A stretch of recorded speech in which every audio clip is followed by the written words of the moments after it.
Bro, this battle buddy shit is lame, bro. I hate that shit, bro. But before I get into that, I want to say something off topic for one person in particular. I'm sure she would appreciate this. What up, Auntie? One of my fellow CVs that would always say, Brown talking to himself. But at least she was straightforward enough to talk to me in my face instead of behind my back. So she's like, hey, why you be talking to yourself like that? And she would always ask me that while I was actually on the phone. So I'm like, no, I'm on the phone. She's like, yeah, all right. But I'm going to say this so that she can be vindicated. There's a few times I wasn't on the phone and I'm still doing my routine. And she was like, what is this dude doing? And by that time, I had already wrote everybody off, so I didn't feel the need to explain myself to anybody. I was like, fuck these people, let them think what they want to think. No offense to Auntie, because I didn't feel like that about her. But everybody else, fuck them, let them think what they want to think. But Auntie, this is what I was doing when you saw me walking around having a good conversation with myself. This is part of my creative process. Basically, this is me thinking out loud, drafting ideas. Sometimes I'll have a phone, and sometimes I'm just tossing ideas out there to see what sticks, what doesn't, what I should mention, what I should leave out. This is the exact same creative process that we would do back in the day in the studio. If you walk in the studio with a bunch of motherfuckers rapping, it's the same shit. You walking around in circles, listening to the beat, trying to figure out how you want to approach this particular style of music. You feel me? Same shit. I showed up all hoorah, trying to be the best CV ever, and people said, fuck your life. So they don't fuck with me, therefore, now I don't fuck with nobody else. Therefore, I'm out here talking to myself. Therefore, I'm going to utilize talking to myself and make content with the shit. Therefore, at some point in time, all these nosy motherfuckers going to end up coming back to listen to the shit I got to say anyway, and this way I can speak uninterrupted without people jamming up my thinking process. I've been through this many times before, from the Chicago music scene to politics to traveling, arguing with dating coaches and shit. Trust me, this is a cycle for me. I've been here many different times just with different people. Same game, different players. So I already know what this is, and I know I'm going to win in the end, so it's all good. So, back to what y'all came here for. Battle buddies. Let's talk about how much I hate battle buddies. I understand the need for it. I understand being in a foreign country. It's not a good idea to wander around by yourself, especially in the military. But with all that being said and taken into consideration, man, having a battle buddy. For me, from my personal experience, y'all know I've been traveling before the Navy. So there's certain indoctrination that's being fed to service members that I don't particularly agree with. I understand the concept, the purpose and intention behind it, but I truly believe that for me personally, not speaking for everybody else, but for me personally, having a battle buddy increases the chances of me getting in some bullshit, not decrease the chances. For some people, it's very true. You need to have somebody with you. TPI, two-person integrity. Make sure y'all get y'all back behind the wire at a certain time. We hold each other accountable. We keep each other safe. I get all that. But I'm saying, based on the people I'm with at this time, that shit is not helping me. Not everybody is comfortable being alone like me. I'm more comfortable being by myself than being around motherfuckers, let alone around people who don't necessarily respect the host nation all of the time. I don't want to be out with motherfuckers like that. I know how to conduct myself out in public, let alone in another country. I know how to respect the customs and be back at the crib. It's not a whole lot I want to do. Actually, what I want to do is a bunch of nerd shit. But in my particular case, I gotta figure out what flavor of dysfunction can I tolerate for the day, for whatever day I want to go anywhere outside of base. You got all different types of dysfunction, and I'll start with myself because I know I'm not perfect. The things that I'm aware of, I'm very stick to the plan. So I will become like crabby and irritated when we agree to go do certain things. I create a whole itinerary for some shit. And I'm ready to stick to the plan. We gotta be somewhere at a certain amount of time. Point A, point B, point C. And we gone. We going back to the crib and it's mission accomplished. End of the day. Anything that deviates from that, just pisses me the off. And then I'm just low-key done for the rest of the day. That's some old man shit. But that's also me not trusting people that cannot stick to a plan. That's a personality difference. I'm very aware of that. I'm not really cool with the spontaneous shit. If it looks spontaneous and you see me doing it, there was some thought put into that. Nothing I do is just off of impulse, except for eating cheesecake, and then I beat myself up about that. So trust me, I'm harder on myself than anybody else can be. I came here with more discipline than the military could ever give me. So I'm gonna be harder on myself than anybody else. But the problem for that for other people is if they don't have that discipline and they don't desire to have that, then yeah, I could be a very annoying motherfucker to be around. So that's me. I'm the annoying, let's stick to the plan. And if it ain't no plan, then I don't want to go. And that can ruin the fun for people that are spontaneous. That can ruin the fun for people that just want to kind of wing it and, oh, what's around this corner? What's in this bar? Those are fun people to be around, but for me, I'm gonna ruin that for them. If it lacks structure, then I get irritated. And for them, if it involves too much structure, they get irritated. And I'm very well aware of that. So that's what type of battle buddy I am, or at least that's what I'm aware of. What type of motherfucker do I have to choose from? One of the largest in the first group I could think of is the xenophobic, patriotic, everything is a third world country except America type motherfucker. I don't have a problem with the patriotism. I'm a very patriotic, America first type of person myself at home. But when we overseas, when we're in a host nation, I cannot go out with somebody that's going to disrespect the locals.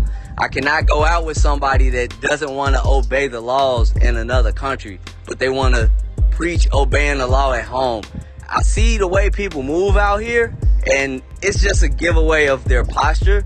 Like, tell me you're military without telling me you're military. And when we get liberty to go out into town, these are the main motherfuckers. The first place they want to go is to the bar and to McDonald's. They want to analyze everything and talk about how it's bullshit and nothing is better than the USA. I get it, but I can't be out here with you like that. If we can't go out into town and you respect the locals, I gotta worry about you going out to town disrespecting people, saying racist shit, even if it's a joke. Do not joke like that. I can't fuck with you. I can't be out here with you and risk the chance of you disrespecting these people because you feel superior in some way. And that's what they like to do. I watched them. From the moment they had to leave the U.S., they got sad as fuck. You can see the misery on their face. They're leaving what they know, and I empathize with that. But my empathy is temporary because they don't even give me 5 minutes to feel sorry for them or relate to them because they immediately going to insult other countries. But then we get to the compound or whatnot, and they don't want to leave. Like, these big, strong, scary men, and they motherfucking scary as fuck. They not going to say they scared, but I can see it. I've invited them to go out of town before I realized how xenophobic they were. If they not in a bigger group, they not. Those are the people that need battle buddies. The scary motherfuckers that want to go out and disrespect people, they need large numbers. I walk around the whole country, not the whole country. I walk around the whole every country I'm in. That's what I was trying to say. I walk around every country I'm in by myself at some point. I'm not saying I'm gonna just walk up in the hood and post up or nothing like that. But I'm not going out with people. I'm not a threat to anybody. I don't view everybody as a threat to me. I keep my wits about me. Ain't no lacking. I keep my Chicago senses tingling. But if ain't nothing wrong, then ain't nothing wrong. These people, they don't think like that. Everywhere they go, they got to compare everything to what they know at home. And it shows that they never stepped outside of the country. When they do decide to go out and they want me to go because they find out that I know places to eat, I know people in the area, I'm starting to learn my way around, I'm not taking you nowhere with me. You're not finna fuck up my rapport that I've built with people. You're not finna invite all your little shit bags to hang out in the place where I find peace. I'm talking about newbies. I'm talking about people that this is their first deployment just like it's mine. And I know this through conversation. Old heads, the people who've been on multiple mobilizations, who've been in like deployments that was way worse than this, I don't feel like that towards them. If they don't want to go out in town, they got their reasons. They ain't seen stuff I ain't never seen. They probably know shit I don't know. I respect that. I'm not even going to question it. But these newbie motherfuckers, y'all new just like me. I could see that y'all don't know shit. And I've been traveling before the Navy, so it's certain things that you're not going to tell me. There's no reason to be hostile, walking around with your chest out, expressing your unsolicited opinions about other people of different religious persuasions, different ethnicities, different political persuasions. None of that shit is necessary when you out in another country and you're entitled to feel that way, but keep your ass in America or keep your ass on an American base. Don't go out in town with me. Like, if I even see your ass out in town and we did not sign out together and some shit pop off and I got a question if you started it or not, you better hope that shit never pop off, because I will not have your back. Just like you don't have my back when it comes to my career or when it comes to my reputation, just like you ain't got my back at home, I do not have your back out here, bro. I'm just letting you know, keep that dumb shit over there.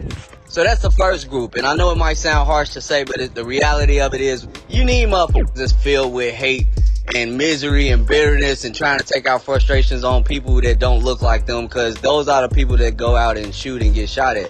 I'm just being completely honest. I'm not finna pick them as a battle buddy, though. I don't want to hang with them motherfuckers, because if the enemy ain't somewhere overseas, it's gonna be my black back at home. It is what it is.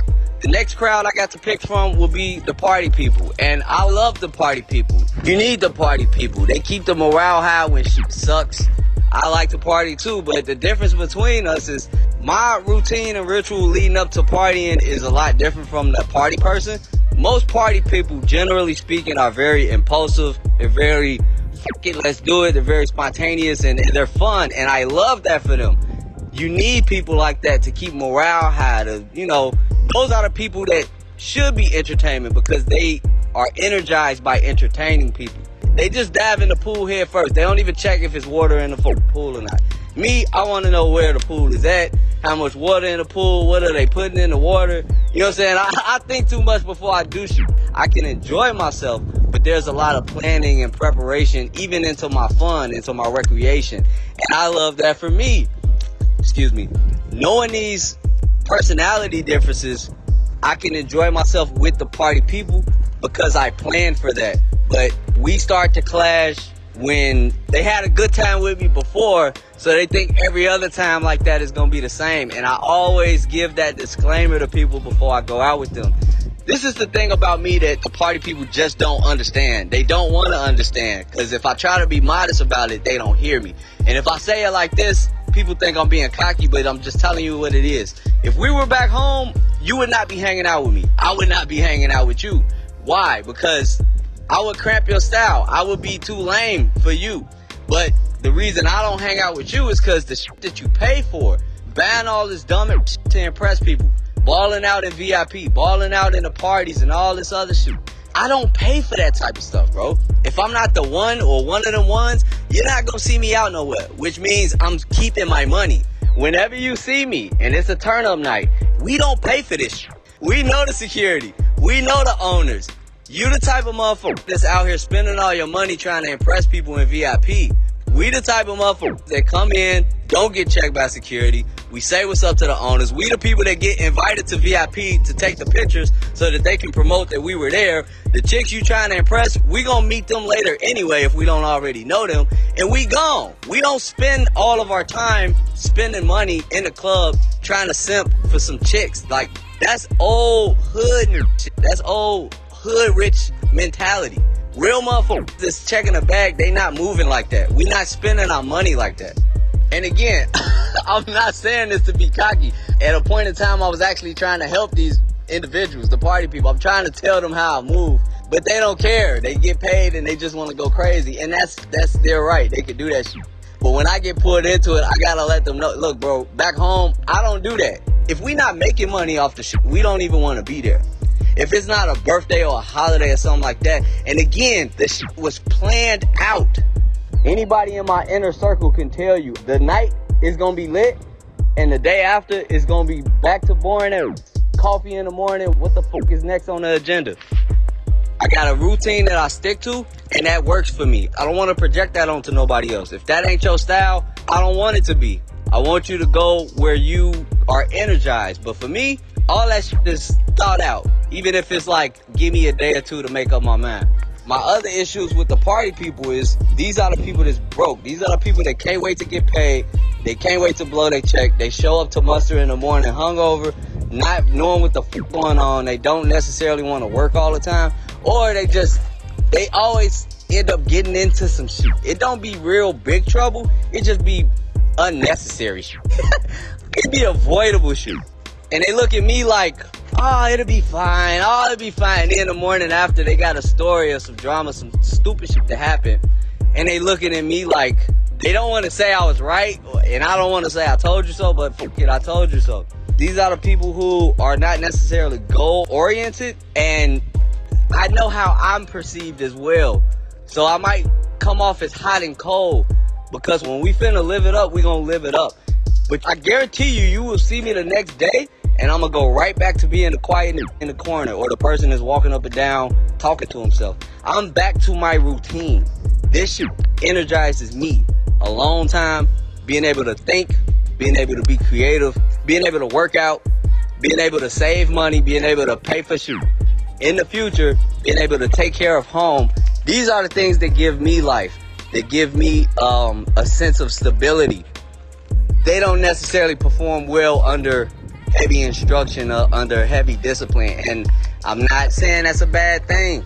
That's for them. That's for the party people. That's all I really got to say about them. I like them. But once I see the trajectory that they're going on, it's okay if they don't have a plan. That ain't my problem. But if I got a plan, I have to stick to my plan.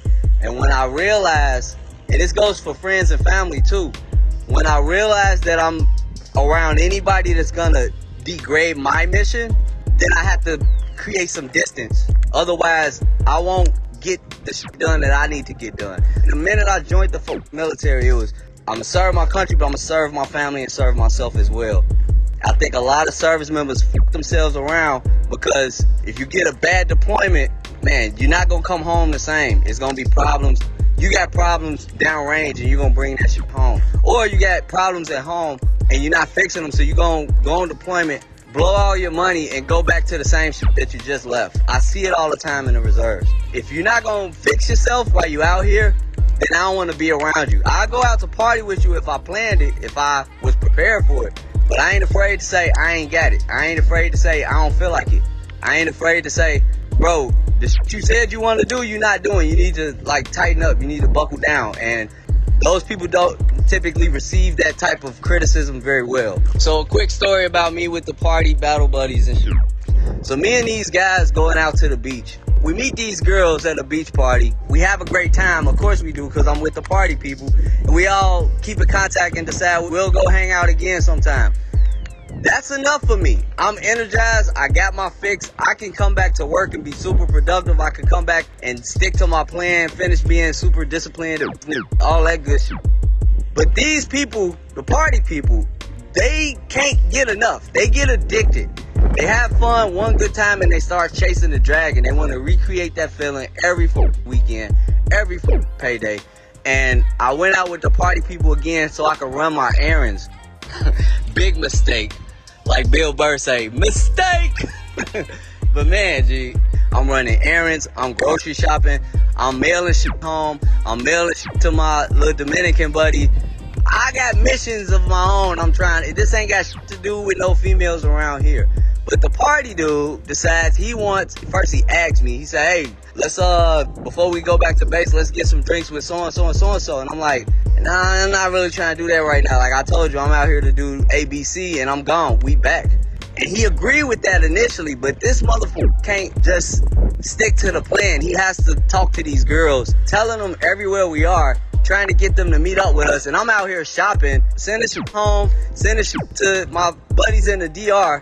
I got other shit to do, and I told him that before we left. So basically, he's saying, F what I'm talking about, and he wants to go to a pool hall, play some pool, and get drunk, and buy, like, the biggest drinks ever. He needs to live it up. He gotta be Mr. VIP. He gotta have all the girls around. He gotta create a party wherever he's at. So these girls are messaging me too, like, hey, we wanna hang out with y'all. And I'm telling them, like, hey, I'm kinda doing something right now, like, we should plan for that. Let's do something on the weekend.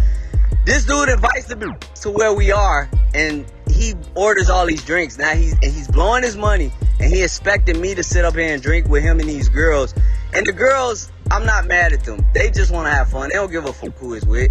If they not partying with us, they gonna be partying with somebody else. It is what it is. We gonna come and go, and they gonna be hanging with some other military motherfuckers. Like, life goes on, but he cannot stop it. This dude ain't got no control. He just buying drinks, expecting us to drink with him, asking me for money on the side, and I just silently said, okay, this the last time I'm gonna ever be out with you. He don't know that, but I'm like, yeah, this shit dead. And I'm trying to entertain the girls, but I'm telling them, like, look, this a work night. I gotta be up. I gotta work in the morning. I don't know what this motherfucker doing, but I'm telling you right now, this me talking to the girl I was talking to. If you come out here, I'm not doing shit. I'm sitting up here calling people at home and on my nerves, basically. And she shows up anyway, and everybody looks at me as if I'm the one with the attitude. And perhaps I was. I could see how I was.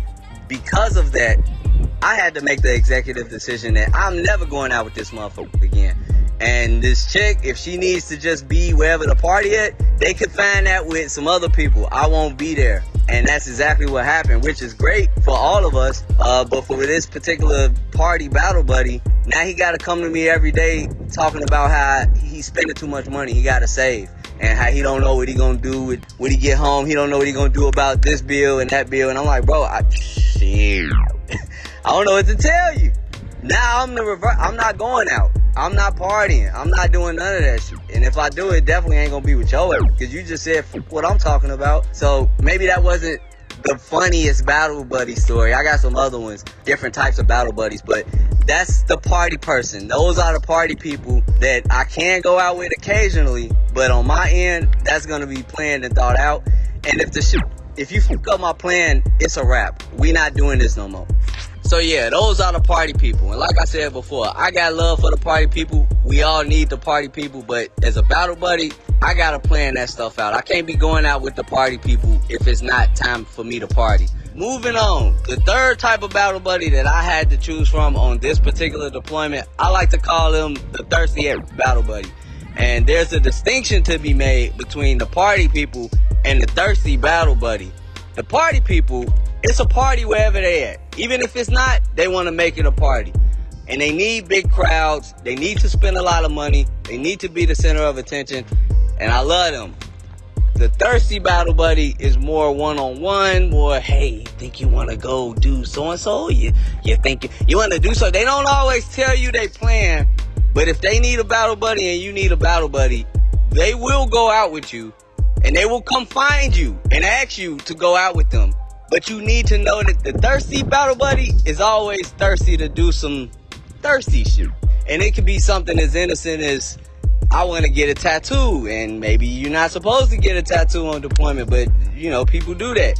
Maybe they want to get a massage, you know what I'm saying? Maybe they want to go out into a part of town that we're not supposed to go in. Maybe they want to go buy something on base and bring it back to base, and we're not supposed to have that type of shit on base. Maybe they want to link up with one of the co-workers on some sneaky link shit, on some nobody has to know type shit, and they just don't want to sign out with that person because they don't want to make it too obvious. You get where I'm going with this. The thirsty battle buddy wants to do some thirsty shit. If you go out with them long enough, you will discover what that is, so it won't be a secret to you. But if you're anything like me and you're just trying to go out and do one or two things and bring your back, I don't want you to get blindsided by the thirsty battle buddy. And I don't really care what the fuck they trying to do, but there's a perception of you going out with the thirsty person, because 9 times out of 10, you ain't the first person they went out with. So if people know or believe that they out doing some thirsty shit and you start going out with them, now you get associated as possibly doing some potentially thirsty shit. That ain't me. But if I need to go out with a motherfucker and I'm not going out with the xenophobes or the party people, and now I gotta choose the thirsty motherfucker. That's their business. I kind of don't really care as long as you don't get in trouble. I don't care as long as I don't get in trouble. But if I can do what I need to do and you do what you need to do and we make it back to base with no problems, then it is what it is. I do have a thirsty battle buddy story that I try to make funny. It was not funny at the time. This shit picked me up. I was low-key scared as hell. But looking back at it, that shit was funny. Once upon a time, right, I'm going out with this guy, and I've been out with him a couple of times. But he ain't really did parties with me, but he has gone out with me when I hung out with some girls that I know. So we go run our errands and shit, because he's good for that. And before we go back, he say, hey, you mind if we meet up with some girls I know? We just gonna get something to eat, probably drink, and chill at the hookah spot. I wasn't trying to do that, but he hit me with the, man, I did that for you, could you do that for me? So my goofy, I'm like, you know what? Yeah, he right, he got a point. He did hang out with me and the girls that I know, so it's only right that I hang out with the girls that he know. But I know these are some chicks that do massages on the side. So I'm like, bro, I know what you do. I'm not judging you. I ain't got nothing against that, but I'm not with no massage shit. If y'all just trying to do food, drinks, and hookah or something like that, I'm good with that. But let them know that, because I don't want them trying to ask me none of that. Tell them this is all we doing. And he like, nah, that's all we go. Yeah, that's all we gonna do. It's a hookah and the drinks and shit, and then we can leave. Alright, motherfucker. So I go along with the shit. We meet these girls at the hookah spot. I've already had everything to eat at the hookah spot, so across from that is this chicken place. And I'm saying, alright, you know what? If they will allow me, I do hookahs over here, but I'm gonna order some chicken to go over there. And this was like the most hood shit I've done, because I came off base with a hoodie and some jeans. Like, I just don't look like I was dressed up to be anywhere fancy. I'm thinking all we doing is running errands and that's it. But that turned into hookah with these girls, and I'm like, fuck it, let me get some chicken. I'm throwing my diet away and everything. So I'm waiting on this chicken to go. We chilling with these girls, and this is all my fault, bro. I put myself in this situation. So this is my dumbass. I'm telling y'all how goofy I am. I'm trying to be supportive of this man. I'm being a wingman. I don't know these chicks. And I'm like, hey, bro, your birthday next month. What you trying to do for your birthday? Because that is something that I like to celebrate. I will turn up for somebody's birthday. He like, yeah, I want to do this rooftop bar at this hotel. It's really nice. And I'm like, hey, that sound lit. I'm trying. Look, I need a reason to get dressed up. I bought a suit out here. I got casual clothes that I couldn't wear earlier because it was too hot when we first got here. So I'm like, yeah, I'm down to, dress up, clean up nice. We could pop out for your B-Day, do the rooftop bar, and if these girls cool, we can have them with us. I'm with the shit. He say, if you want to, I can show you the place. And I can show you the place. And then we'll probably get a room there next month, or we can at least do whatever you want to do. I just want you to see this place. Cause he trying to impress me and these girls. And I'm down. Like, I'm all, look, my goofy. Yeah, I told you I got you, bro. I got you. I want to celebrate your birthday. And you giving me time. It's not some shit he asking me to do tonight or tomorrow. He's saying we just gonna go check the place out. And I'm with it, cause that'll let me plan accordingly. So after I get the chicken, after we do the hookahs, I haven't even ate yet. I haven't even opened the chicken or none of that. I'm walking around, black American motherfucker, with a bag of chicken, looking like I just rolled out of bed somewhere, because I didn't plan on going nowhere nice. We hop in the Uber, and I didn't even ask to see the hotel, because by this time I'm enjoying everybody's company and I'm trusting his judgment. The Uber is taking us to this place, and my spidey senses should have started picking up when we was leaving the busy area, and we like on the road for a nice little minute. But this is nice. We going to like this upscale part of town. It's like one of the fanciest hotels in the city. But as we're arriving, I'm seeing police lights, blue lights, and shit. But it's quiet. You know what I'm saying? It's a little too quiet. But there's no chaos going on, so my alarms ain't go off yet. I'm noticing these things, but I'm kind of just going along with it. I'm small talking with the chick that I'm entertaining. And I start seeing Lamborghinis and bigger shiny trucks and like status symbols that's letting me know like, okay, this is a nice place, but like, I don't know if I got the budget for this motherfucker. I know I got a little money. I ain't got this type of money. Like, yeah, this is nice. This is too nice for me. I don't know if it's too nice for him. I don't know what his pockets is looking like. But I'm going along with it because we just going to check the place out. We going to see the rooftop bar. I'm with it. But yeah, this some expensive shit. I can already see that. We get out. Again, walking through all these fancy cars. As soon as we enter the hotel, like the lobby, everybody is in suits and the traditional garment. You see all these men in all white with the thobes on their head. People in business suits. The women are dressed very elegantly, and I immediately feel out of place because I'm walking in a fancy hotel with a bag of chicken. I'm smelling like Korean chicken with some foreign chicks that they look out of place because they like, what the fuck? I ain't dressed to be here. And the dude that we with, you kind of remind me of Family Guy. If you could picture Peter Griffin walking into if you could picture Peter Griffin walking in a hotel out of places with some flunky black dude and two foreign chicks, it just looked awkward as fuck. And we not dressed for that occasion, really. If I was dressed and I wasn't carrying a bag of chicken ready to eat it, I wouldn't feel so bad. But I'm like, bro, maybe this was a mistake, but it's my fault because I'm the one that agreed with it. And I'm like, all right, cool. Let's see this place and let's get the fuck up out of here. We get to the elevator, and on the elevator, some other dude, this is additional information. You'll see why I'm telling you this in a minute. As we're on the elevator, some old man, he got on the elevator at some floor with some young, hot model-looking chick. Now, this dude is dressed like shit, but you could tell they must have a room. He must be somebody important, because he looked dusty as hell. But people know him, because when we got off the elevator, we were following them to get to this rooftop bar. They ain't asked no questions. They let this man and the little model chick that he was with, they let his dusty hair in, and they stopped us. All of the staff just kind of stonewalled us. It was like, hey, sorry, but you're not dressed for this occasion. So I'm like cracking little jokes. I'm like, yeah, we should have dressed like this dude. And I was ready to turn around. I don't need an explanation. I don't need no why. I'm like, okay, hey, fair enough. I knew that when we pulled up. I knew that when we walked in the lobby. We not dressed for this occasion. But Peter Griffin wants to go back and forth with them about the shoot. Because, again, he's trying to impress these chicks. They don't even know why we're here. They just chilling with us. And he trying to get us in. I'm like, bro, it's good. Like, I see the place. I get the idea, man. We'll prepare for this shoot and come back. We'll plan. We'll readjust. We'll, you know what I'm saying, do this shit another time. I get why he was going back and forth, because they let Mr. Burns and his little baddie in the door, but they didn't let us in.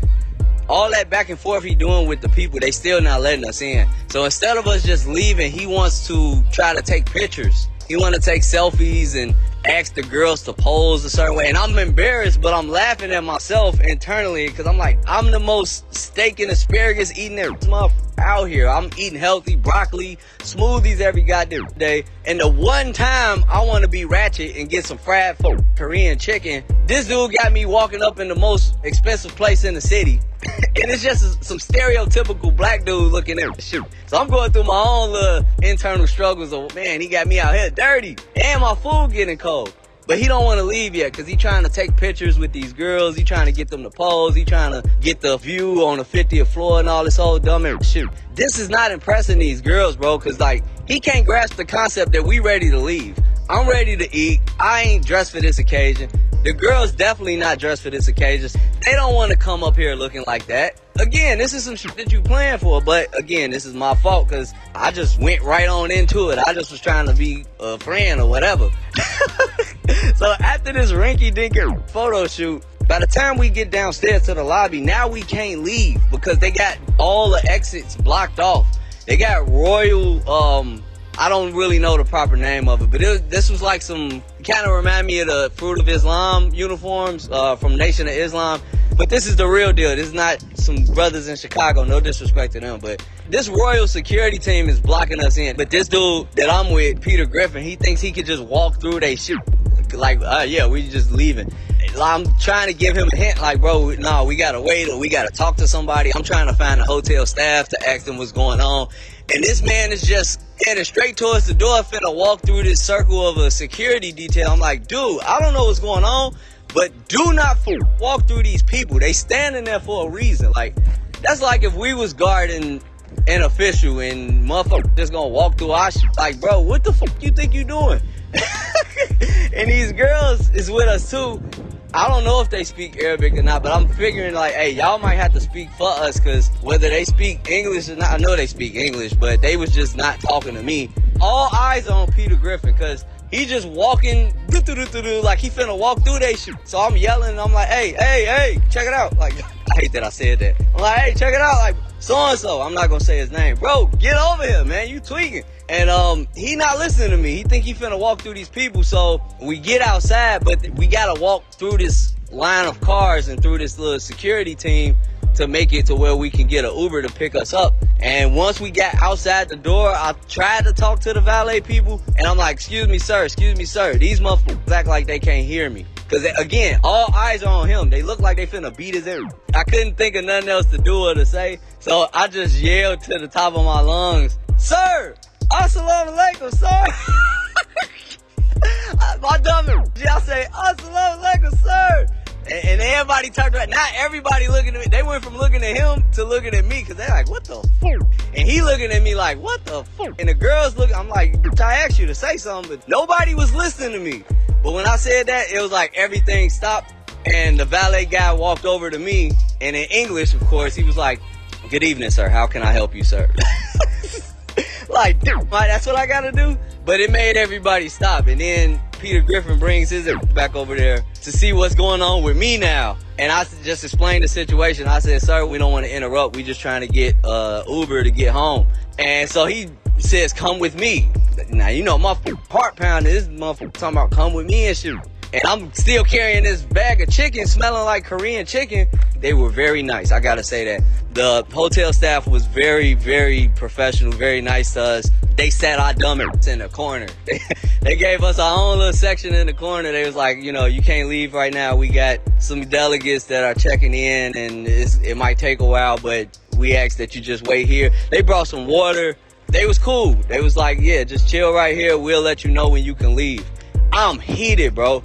I'm heated. I'm looking at well, I can't really look at the girls like that, but I'm looking at him like, bro, if this became a situation, like how the fuck we gonna explain this when we get home? If we get home, I might be overreacting a little bit because we were definitely safe. But in my mind, if you do dumb shit like that in a safe environment, I can't picture being in a dangerous or a hostile environment with you. That scares the shit out of me. It gives me Chicago PTSD because I'm like, bro, if this was a situation where you walking towards the ops, you would have been over with right now. You would have been I would have been smoking a Peter Griffin pack, bro. And I don't even smoke. I'm gonna be popping Peter Griffin Zins and taking Peter Griffin shots for your goof saying I miss my nigga. I miss my nigga Peter Griffin. That shit was so dumb, bro. It was so avoidable. He just lacked situational awareness. So I let him have it all the way on the way home, man. I was so pissed off. But yeah, man, we was out of place. And look, out of respect for them, I'm like, I'm not even gonna eat. Bro, I'm not gonna eat the chicken. I wanna eat the chicken. I wanna eat the chicken, but I ain't gonna eat the chicken. So we just sat there maybe like 10 minutes. The valet guy came back to us and discreetly escorted us through a different route and put us in a taxi. Now, Peter Griffin still got a full attitude. Cause he wanted to call an Uber and he asked, hey, yeah, I got an Uber. Why can't I wait? And he's like, dude, this shit, do you see where the fuck you at? Didn't we just tell you what's going on? Fuck your Uber. Your Uber can't come here. And then I started having flashbacks of how we arrived. I was like, okay, we must have showed up like right before they started doing crowd control or something. That's why all the shit was set in place to direct traffic a certain way. And we must have just slipped through the crack. But this man still want to go back and forth about why he can't get an Uber. So I waited. They literally put us in the taxi and said, take y'all broken song. They didn't say that, but they said that. Now I'm like letting them have it in the taxi. I'm like, bro, that was real stupid. It's my fault too, because I agreed to come here, but you got to pay attention to your surroundings. And this is what situational awareness is all about, bro. And stop arguing with staff and What do you think this is, bro? And I just never saw that side of him, but he never saw that side of me. So I did kind of go off on him a little bit. But as you can see, in conclusion, we made it back safe and sound. And I said, you know, I'm going to talk about your goofy, bro, because that shit had me bent, bro. I was not prepared for that. I didn't get to eat the food when it was fresh. I didn't dress appropriately for the situation. But what really pissed me off was he just was unaware of anything that was going on. I'm like, you can't move like that, bro. That's that thirsty shit I'm talking about. The other thirsty stories, it ain't that long. I ain't gonna say it's that funny, but like, I remember going out with somebody that wanted to get a massage. They was mad because I didn't want to do it with them. First, they was trying to bait me into the shit. I said, no, I'm good on that. I ain't doing that. And I just sat in the coffee shop until they were done. But they got ripped off. So they came back out, and now I had to hear about how they got ripped off the whole ride home. I don't know how you get ripped off getting a massage. I don't know. Don't comment in the comments. I do not know. I plead the fifth in this bitch, but that's the type of shit that happens with the thirsty battle buddy. This rant already long as fuck, but I want to throw one more in there that I barely utilized on this deployment, and we'll clip down the dead space. I'm going to go ahead and throw this in there. The other kind of battle buddy I had to choose from were the females. Now, I've only hung out with 2 females this whole mob. Really, I only count one because one of them I spent some time with while we were doing the turnover. They were on the wave before us, and that's only because we already knew each other. We didn't even go anywhere. We just had breakfast together, walked around, talked, caught up, stuff like that. The other female is like a sister to me. She like a little cousin. I love her to death, and she cool as hell. But I don't too much go out with the females as battle buddies unless we in a large group. That way it's so many of us that people can't get petty and try to cause drama, because dudes be so insecure or so, I don't know, bitchy made. It's some hope shit to me. You can't even walk to the store with a female. I've been dealing with that since A school. If you just cool with a chick, you ain't on no hot shit. Y'all ain't even on that. Y'all just cool. Y'all just vibe together. Y'all just enjoy each other's company. It's always motherfuckers that want to claim y'all doing something. And for that reason alone, I just don't even place myself in that situation. You could just be cool with some females, and it's another dude or maybe another female that's trying to get at her, and they'll have a problem with you. I ain't got time for that shit. There's also married females, so depending on how close y'all are, their significant other may not be comfortable with that. And I respect that. I get it. I think that's a them problem that they gonna have to deal with that whether I'm in the picture or not. But I even deal with that on the civilian side. I know females that I've known since grammar school, and I've been in a picture forever that I've never had sex with. I've never been intimate. We ain't never even been attracted to each other like that. We just know the same people when we hang out, especially when everybody moved out of town. It's like, if you in Chicago, hit me up. Like, it's nice to catch up with people. But anyway, going back to this deployment, I ain't go out with no females. Only if we were in a large group. And that was my personal decision. But another reason that I would rather not go out with the females, some people may be offended by this. I'm just giving y'all the trigger warning. I've noticed that there are some females that do not feel comfortable with you mingling with females outside of the military. Let me say it like that.